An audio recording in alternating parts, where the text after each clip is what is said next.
குடியான் என்பார், பழனிமலைநாதன் என்பார், வடபழனி ஆண்டவன் என்பார், சரவண பவன் என்பார், நிமலன் சுவாமி என்பார், தண்டாயுதபாணி என்பார், கலியுகவரதன் என்பார், வெற்றி வடிவேலன் என்பார்,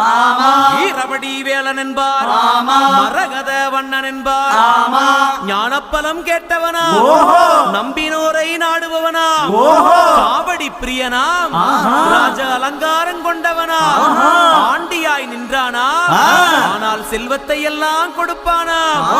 அப்படிப்பட்ட முருகனவன் ரொம்ப ரொம்ப சின்னவனா சுவாமி. சின்ன சின்ன